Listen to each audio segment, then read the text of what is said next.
This is kind of the tricky part, and I've talked a little bit about book tax differences in this chapter, and this is where we get a little bit more into the nitty gritty of it. I know you've got some homework problems that deal with this, and they can be kind of convoluted and a little bit mind-bending. I mean, conceptually it's easy to think about, right? Yeah, of course. We've got book income and we've got tax income. Of course, our depreciation is different for book and tax, so there's going to be a difference there. Things like charitable contributions. Well, charitable contributions are only partially deductible for tax purposes, but on our financial statements, we're going to expense all of those charitable contributions, right? Capital loss. If we had a capital loss, we're going to record that on the books, right? But we don't get to take it for tax purposes. So conceptually, it's pretty easy to understand, yeah, we're going to have this difference between the two. But in practice, getting there can be really hard, really hard. Figuring out what those differences are. And I have yet to find a magic formula for it. I still have to really sit down and think with quiet around me about all of whether, you know, am I adding this back? Am I subtracting it? It's complicated. So if you're struggling with it, and I know, like I said, you've got some homework problems dealing with it, don't despair. It is hard. It's not you, it's hard. Okay? So the Schedule L, that's pretty easy. That's a balance sheet. And that's your book balance sheet. And that does show up on the corporate tax return. It also shows up on the partnership tax return, and as you'll see, it shows up on the S-Corp tax return as well. So that's easy. Schedule M-1. This is where we're making those adjustments between book and tax income. We always start with our book income. So the financial statements would be prepared first, right? They'd be finalized and prepared before the tax return is prepared. Once we've got that net income per books, that's our starting point for the M-1. And you probably saw, trying to think of your homework. I don't know that you actually, do you fill out an M-1? Is there an M-1 on there? Yeah. Okay, so there is a problem that actually has the M-1. So you've got two sides of the M-1. You've got items that are added to net income and then items that are subtracted from that starting point of book income. And the bottom line number then is the amount of taxable income that you end up with on the tax return. So this is going through line by line the items on that M-1, and this may be helpful to you when preparing those M-1s to look at it and read it very carefully. So first line, again, that's our net income. Line 2, federal income tax is what it says on there. So federal income tax is an expense for book purposes, but it is not deductible for tax purposes. We don't get a deduction for the federal income taxes that we pay.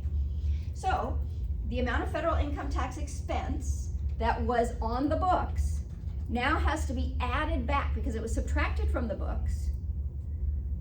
If it's subtracted from the books as an expense, but is not deductible, then you're going to add it back. Okay? So it gets added back to book income. This number is the federal income tax expense deduction on the income statement, not the tax expense on page 1 of the tax return. Income tax, and I am absolutely no expert on how to figure this out. This was always one of the sticking points that kind of boggled my mind. And you do it, I think it's in the second half of intermediate accounting, which we don't offer here. But if you go on, you'll take it. Calculating what the income tax expense per books is doesn't really, you have to take into account a lot of different factors. It's not what's currently income tax expense, okay? So for our purposes, we just assume that number, okay? They've done that calculation. That is a financial accounting calculation, okay? But this is not the income tax that's showing on this tax return, okay? So, yeah. So the net income per the books, is that the same thing as the book income? Yeah, so whatever's on the net income, the income statement, that bottom line number on the income statement on the financial statements. Okay, so that would be your book income? Yes. Okay, so net Yes. income Net books is income book per books, yep. is book income. All right. So, when you do that, again, that's gonna come, whatever's on the financial statement, because we didn't get a deduction for that when we prepared our tax returns. Next line. So federal income tax for M1 is plus. You're supposed to add it back? Yes, because the number at the top, everything on the left side are amounts that we're gonna add back. Okay. Everything, if you think about the M1, everything on the right side are amounts we're gonna subtract, Oh. okay? Yep. So, line 3, excess capital losses. So remember, capital losses are not allowable for tax purposes, but we deducted them on our income statement, right? So now we gotta add them back for tax purposes. So any excess of capital losses over capital gains must be added back to book income. Now this can get a little bit tricky when you've got those carrybacks and carryforwards, right? Because those carrybacks and carryforwards only apply to tax, they don't apply to the financial statements. Like if you had a loss in a previous year, that would have shown up on a financial statement in a previous year, but it's been carried forward on the income tax, on the tax return. So you've got to take that into account as well, any of those carry forwards and carrybacks. And I know I think some of the problems that you have involve a little bit of that as well. That's why I said it's kind of mind bending. Don't like What's that? it. I said I don't like it. You don't like Take it. it back. I know. Line 4, certain income may be taxable, but be properly excluded from book income. So these are items, so lines 2 and 3 here were deduction or expenses that were on the financial statements, but not on the tax return. Now we're talking about income, so these were expenses, now we're talking about income that is taxable, so included on the tax return, but wasn't included on the financial statements. Examples would include last month's rent collected at lease signing, and these have to do with, as well, like the, if your financial statement is on a accrual basis, but your tax return is on a cash basis. So that creates some differences, right? You would have, trying to think. Well, the example I'm thinking of actually is it would go on the other side of the M1, so I'll stop right here. So certain income may be taxable, but may be properly excluded from book income. Examples include the last month's rent collected at lease signing by a landlord, or the installment sale income reported in the book, in full, on the books in a prior year. These items have to be added back to income to arrive at taxable income. Trying to think of the installment sale income. So with installment sales, so if you've sold an asset and you are being paid over time for it, the amount of income that you recognize for tax purposes is different from the amount of income that you recognize for financial accounting purposes. Because for financial accounting purposes, you sold the asset, you're gonna record all of that income. You haven't received it yet, but you're gonna record all of it as income. The rest of it's a receivable, right? But for tax purposes, installment sales don't work that way. You have to record that income over the life of the installment sale. So that's one of those differences here. Line 5, certain expenses can be recorded on the books, but are not deductible on the tax return. A good example of this is actually, well, they mention it here, meals expenses. So in those years when meals expenses only 50% deductible, which will be for 2023, I think 2022 was the last year that it was 100% deductible if it was at a restaurant. Starting in 2023, it goes back to the old rules where it didn't matter if you're eating at a restaurant, what have you, they're only 50% deductible for tax purposes, but they're 100% deductible on the financial statements. So now you've got a difference between those two. Expenses that are recorded on the books but are not deductible on the tax return. So let's think about this. So book. Let's see if I can do this without totally messing it up. Tax. So line 1, let's see, line 1 is our net income. So let's say that's $10,000. Line 2. From that $10,000, we have subtracted federal income taxes, right? So we're gonna add those back, so $1,000. Say we had a $1,000 expense on the books, we're gonna add back that $1,000. Line 3, line 3, for book purposes, the excess of capital losses qualify as an expense. So let's just say we also had, so here's our income statement. Now I don't have enough space over here. Net income. We ended up with $10,000. We had income taxes. We had subtracted $1,000 before we arrived at that. And then we had a capital loss, which was, let's say that was $2,000. Well, we can take that here, that was included in this calculation, but we have to add it back over here.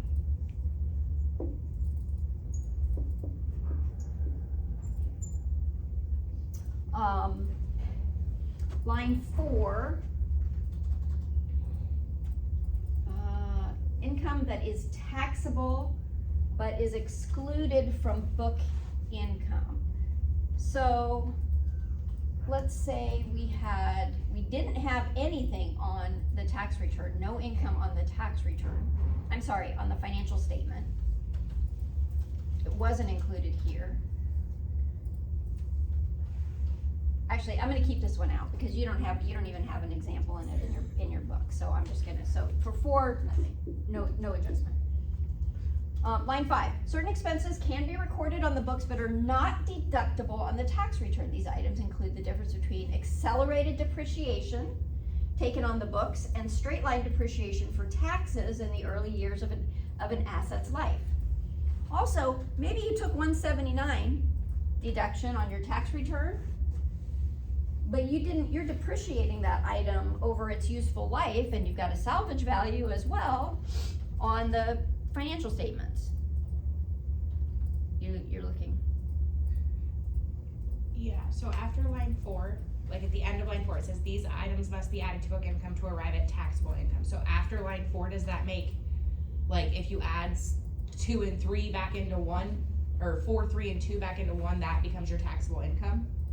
So if you had, if we didn't have any other items, right now our taxable income would be $13,000. Is that what you're?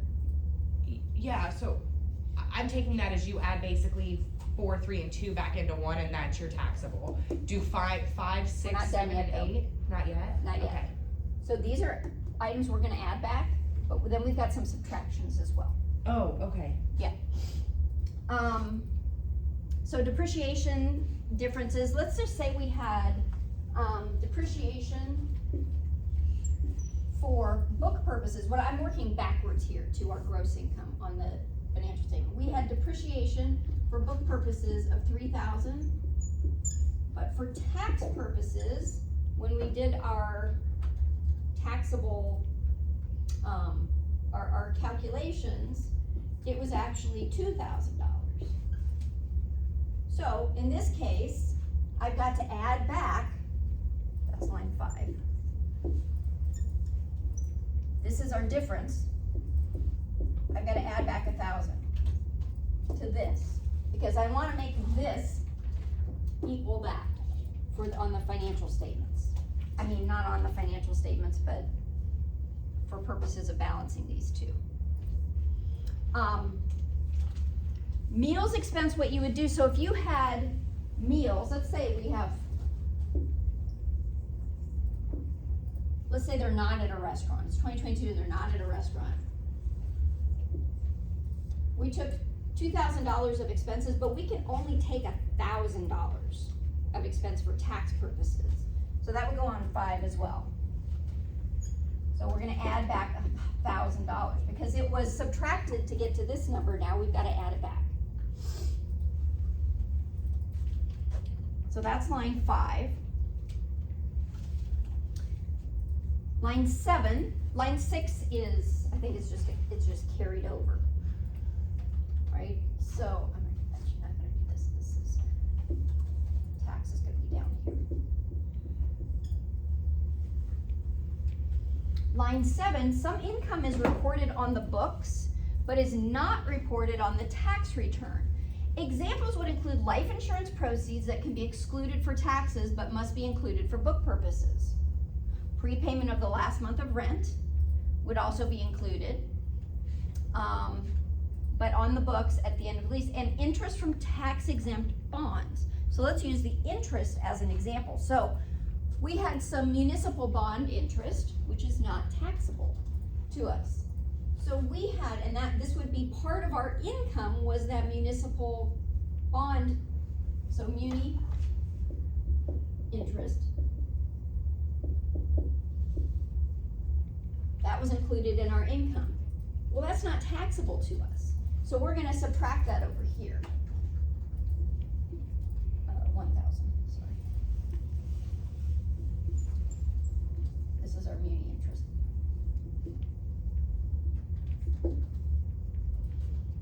Okay, so it was added here, so now we're gonna subtract it. You see all of the subtractions over here we're adding back. All of the additions up here, we're gonna subtract. Where do we subtract it exactly? So this is kind of my M1 here. Okay, so we're gonna subtract it on the M1. Okay, we're not actually subtracting it on the tax return itself. This is just that reconciliation form. Okay, and I think, let's see, so here, this is what it looks like.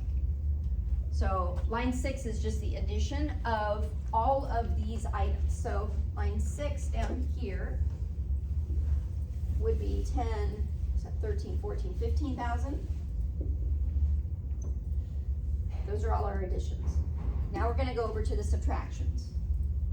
Income recorded on books, not included on this return. So tax exempt interest, that's our tax exempt interest. Line 8, deductions can be taken on the tax return but are not deductible in the financial records.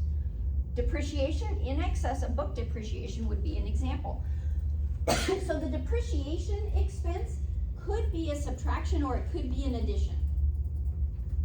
It just depends, because sometimes you're gonna have more depreciation for tax purposes than for book purposes, and sometimes it's gonna be the other way around. So that's why if you look at this, they've got depreciation both places. Okay? Because it could be either one. Another one is a tax deduction for previously disallowed charitable contributions. Right? So if we did not, say we had a charitable contribution carryover, that would be something that was not included on the tax return, I'm sorry, on the financial statement, but would be included on the tax return. Okay? We'll leave this at this point right now and say that we didn't have that. So what we would do here, so you can see our net income actually was 3, 16, 17, 18. What do I have here?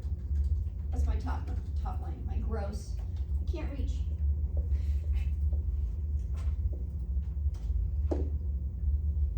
So minus the 1,000, what are 6, 7, 8, 9, 10, 11, 21, 20, right? 20,000 21, and then minus. Do I have that right? 4, 7, 8. No, I don't have that right. Somebody, you guys always laugh at me doing my math here. So 3, 6, 7, 8. Would it be 19,000? Probably. Come on. Because 19 plus 1, Right. 20, minus, No, maybe minus 10 would be 10. Maybe 18, I think. 18. All right. I don't know. You're the ones with the calculators. Okay. Do you include that tax? Like where it says meals, depreciation tax, cap loss, income tax? What do you mean, do I include it? This is our financial statement. Right, but like if I take those together, right? That's included in that? Like to get the net income, that tax is included to get the net income? Yeah.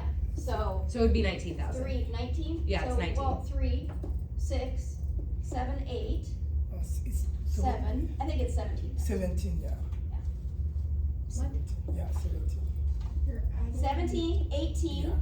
minus 2 is 16, minus another 3 is 13, 11, 10. What about that tax over there? That you have to determine now? This is our, It's not. tax depreciation. So that's not included? No, this is Okay, something that's what I was separate. asking. Sorry, Okay. that's something separate. This is our income statement here. That's where I got the 10,000. So Got it. you would go through and take all of these items and plug them in, and there are gonna be a lot of items on the income statement that are exactly the same as they were on the tax return. You don't make any adjustment for those. Okay. Right? I'm just trying to get from here to here. So then the 15,000, we would subtract 1,000 here. So our taxable income is 14,000 in this example.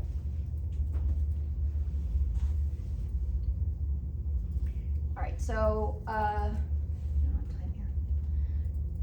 Martin Company had book income of 50,000 for the year, also had the following differences between book income and tax income. So they had a charitable contributions carry forward that they used in the current year and excess depreciation on the tax return. So let's look at where they put all that. So they started with the 5,000. They also had, it looks like, some meals, $10,000 of non-restaurant meals expense. So that gets added back. Half of it gets added back here to get to the 55,000. Their depreciation, excess depreciation on the tax return. So when the depreciation is more on the tax return than it is on the financial statement, you're gonna add that back. I have that right?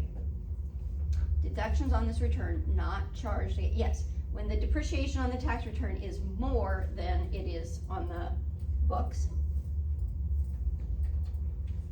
And then this charitable contribution carry forward that they used for for tax purposes, but it's not showing on the books. So they got to take this deduction because they had a carry forward from a previous year, but they already took that 2,000 on a previous income statement a year earlier, right? Add those together and then get to the 47,000.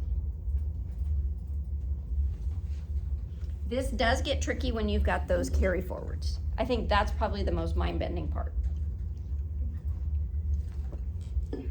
Are those carry forwards? All right. So there's a separate schedule M3 for corporations with total assets of 10 million or more. It's just more of a detailed reconciliation between book and tax income. But it would, like 10 million or more, you think of corporations, I mean, that's pretty easy to get to if you're talking about larger corporations, right? So a lot of them would be filling out that M3.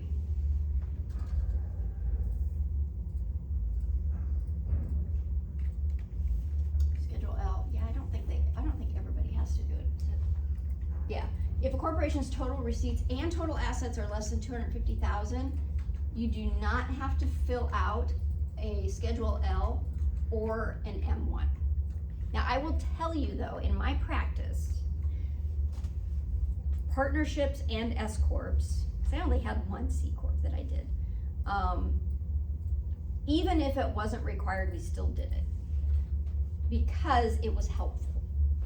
It was helpful to keep track from year to year, rather than, because at a point when you had to, like if the company liquidated and you hadn't done all of that, it was really hard to calculate any gains or losses on some of those things. So we would keep it up anyway, even though it's not required. But technically speaking, if your assets and total receipts, so gross income, less than 250,000, you don't have to do these. Okay. All right, let's move forward.